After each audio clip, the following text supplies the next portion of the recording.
అందరికీ నమస్కారం. ఈరోజు టీటీడీ పరిపాలనా భవనం దగ్గరకు రావడానికి కారణం ముఖ్యంగా 4 అంశాలు. మొదటిది, ప్రతి ఇంటిలో గ్యాస్ సమస్య ఉంది. రైతులకు ఎరువు సమస్యలు వచ్చాయి. ప్రతి మధ్యతరగతి కుటుంబానికి పెట్రోల్ డీజిల్ సమస్యలు వచ్చాయి. దీనికి సమస్యలకు అన్నిటికీ కారణం ప్రధానమంత్రి మోడీ గారు విదేశాంగ విధానం పొరపాటు వల్ల. యుద్ధం అనవసరం. ఈరోజు యుద్ధం చేయాల్సిన పరిస్థితులు లేవు. యుద్ధానికి ఈరోజు అమెరికా ముందు మనం బలహీన పరిస్థితులు బాగా కనిపిస్తున్నాయి. యుద్ధానికి కారణం వ్యక్తిగత సమస్యలు. వ్యక్తిగత సమస్యల వల్లే ఈరోజు ఈ యుద్ధం వల్లే గ్యాస్ కొరత, అన్ని కొరతలు వచ్చాయి దేశంలో. రెండవది, 1991 ఫిబ్రవరిలో కూడా యుద్ధం వచ్చింది. 91లో యుద్ధం వచ్చినప్పుడు రాజీవ్ గాంధీ గారు బతికున్నారు. యుద్ధాన్ని చూసి భయపడలేదు. మోడీలాగా సమర్థుడు, ధైర్యశాలి. ఢిల్లీ నుంచి టెహరాన్కి వెళ్ళాడు మాస్కో ద్వారా స్వర్గీయ రాజీవ్ గాంధీ గారు. ఫిబ్రవరి 24వ తేదీ నుంచి 28వ తారీఖు 1991లో ఇరాన్కు రాజధాని టెహ్రాన్ నగరంలో కూర్చొని ప్రపంచ నేతలందరితో మాట్లాడినటువంటి ధీరశాలి మరి స్వర్గీయ రాజీవ్ గాంధీ గారు. రాజీవ్ గాంధీ గారు అంతటితో ఆగకుండా సద్దాం హుస్సేన్తో మాట్లాడి యుద్ధాన్ని ఫిబ్రవరి 28, 1991లో విరమింపజేయడం జరిగింది. ఇది ప్రపంచ చరిత్రలో ఒక గొప్ప మలుపు. ప్రపంచ యుద్ధాన్ని ఆపినటువంటి ఘనత కాంగ్రెస్ ప్రభుత్వానికి, రాజీవ్ గాంధీకే దక్కిందని తెలియజేస్తున్నాను.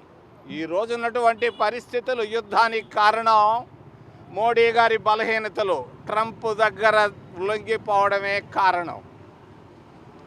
1991 సెప్టెంబర్ 1వ తారీఖును గురించి చెప్పక తప్పదు. పివి నరసింహారావు గారు ప్రధానమంత్రిగా ఉన్నాడు. నేను కేంద్రంలో మంత్రిగా ఉన్నాను. 1900 సెప్టెంబర్ 1వ తారీఖున టీటీడీలో ఉన్నటువంటి 2900 మంది ఎన్ఎంఆర్లను మేము శాశ్వత ఉద్యోగస్తులుగా ఒక్క జీవోతో, కాంగ్రెస్ ప్రభుత్వం ఒక్క జీవోతో వాళ్ళందరినీ పర్మనెంట్ ఉద్యోగస్తులు చేయడం జరిగింది. 1900 సెప్టెంబర్ 1వ తారీఖున కాంగ్రెస్ ప్రభుత్వం ఇచ్చినటువంటి జీవో ద్వారా ఈరోజు ఉద్యోగస్తుల పరిస్థితి దీనాతి దీనంగా ఉంది. మనకు మంచి ఆఫీసర్లు వచ్చారు, సంతోషం. కానీ మంచి జరగాల్సిన సమయం ఆసన్నమైంది. ఈరోజు పిఆర్సీ లేక పే రివిజన్ కమిషన్ అనేది టీటీడీలో కూడా రావాలి. టీటీడీలో వెంటనే పిఆర్సీ అమలు చేయాలని నేను డిమాండ్ చేస్తున్నాను. రెండోది, డిఏలు 4 సంవత్సరాలుగా డిఏలు పెండింగ్లో ఉన్నాయి టీటీడీ వాళ్లకు. ఈ డిఏలు కూడా 4 సంవత్సరాలుగా పెండింగ్లో ఉన్నటువంటి డిఏలను వెంటనే ఇవ్వాలని డిమాండ్ చేస్తూ ప్రమోషన్లు కూడా గత 10 సంవత్సరాలుగా ఆగిపోయినాయి. వచ్చారు ఈవోలు, పోయారు ఈవోలు.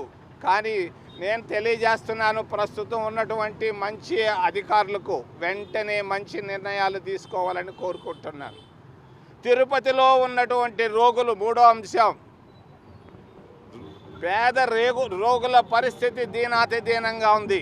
100 మంది చనిపోతున్నారు దినానికి చెప్పుకోలేక. వాళ్ళందరికీ వెంటనే టీటీడీ రూయా హాస్పిటల్కి ఆ బిల్డింగ్లు ఇవ్వాలి. సిమ్స్లో ఉచిత వైద్యం ఇవ్వాలి. అంతేగాని మీరు మాటలు ప్రతిరోజు 84,000 మంది వస్తున్నారని ఒక ఆయన చెప్తాడు టీవీలో. బ్రేకింగ్ న్యూస్ అంటాడు. ఎందుకయ్యా న్యూస్లు? Breaking news. 4 కోట్ల రూపాయలు ఈరోజు వచ్చిందని టీవీలో బ్రేకింగ్ న్యూస్ పెడతారు. బ్రేకింగ్ న్యూస్ రావాల్సింది నిరుపేద రోగులు కన్నీళ్లు తుడిసిన రోజే బ్రేకింగ్ న్యూస్. టీటీడీ మరి ధార్మిక సంస్థ అధర్మాలు జరుగుతున్నాయి, ప్రతిరోజు జరుగుతున్నాయి. లడ్డును గురించి నేను మాట్లాడటం లేదు, ప్రతిరోజు అధర్మాలు జరుగుతున్నాయి. పారిశుద్ధ్య కార్మికులు వేల మంది పనిచేస్తున్నారు, మహిళలు, ముఖ్యంగా ఎస్సీ ఎస్టీ పారిశుద్ధ్య కార్మికులు. వాళ్ళు ప్రతిరోజు కన్నీళ్లతో ఇళ్ళకెళ్తున్నారు, వాళ్ళని క్షోభకు గురి చేస్తున్నారు ఉన్నటువంటి శానిటరీ కాంట్రాక్టర్లు, శానిటరీ ఇన్స్పెక్టర్లు. ఆడవాళ్లను ఇబ్బంది పెడుతున్నారు. నేను తెలియజేస్తున్నాను, ఓ మంచి అధికారులారా వెంటనే రెస్పాండ్ కండి. ప్రతిరోజు మా కంప్లైంట్లు వస్తున్నాయి కొండపై నుంచి. ఏమి పారిశుద్ధ్య కార్మికులు, మహిళలను ఎందుకు మీరు క్షోభ పెడుతున్నారు, ఎందుకు కష్టాలు పెడుతున్నారు, కన్నీటితో వాళ్ళు ఎందుకు ఇళ్ళకి వెళ్తున్నారు? వెంటనే దీనిపైన పరిష్కారం జరగాలి. ఈ శానిటరీ కాంట్రాక్టర్ విధానాన్ని మార్చి మంచి చక్కటి వాళ్ళకి పర్మనెంట్ ఉద్యోగాలన్నా ఇవ్వండి, లేకపోతే మంచి అన్నా చేయాలని తెలియజేస్తూ చివరిలో హోటళ్ళు. ఎందుకయ్యా తిరుపతిలో ఇన్ని హోటళ్ళు ఉన్నాయి, ఎంతోమంది నిరుద్యోగులు ఉన్నారు. హోటళ్ళు కొండపైన పెట్టుకునేదానికి రావాలనా, పూనా నుంచి రావాలనా, మహారాష్ట్ర నుంచి రావాలనా, తమిళనాడులోంచి రావాలనా? ఇక్కడ మహిళా సంఘాలు ఉన్నాయి. ఇడ్లీ వడ తయారు చేసేదానికి బయట రాష్ట్రాల నుంచి తీసుకురావాలనా? దీంట్లో అవినీతి దాగుంది. వెంటనే ఈ జనతా హోటళ్ళు కనీసం మహిళా సంఘాలకు కానీ ఉన్నటువంటి నిరుద్యోగులు స్థానికులకు ఇవ్వాలని తెలియజేస్తూ, రాష్ట్ర విభజన తర్వాత భాగ్యనగరం అక్కడికి వెళ్ళిపోయింది, తెలంగాణకి వెళ్ళిపోయింది. ఇక్కడ ఏముంది సౌభాగ్యం? ఆ పక్క కొండలు, ఈ పక్క సముద్రం, మధ్యలో దేవాలయం. ఈ దేవాలయాన్ని అభివృద్ధి ఏమి చేస్తున్నారు మీరు?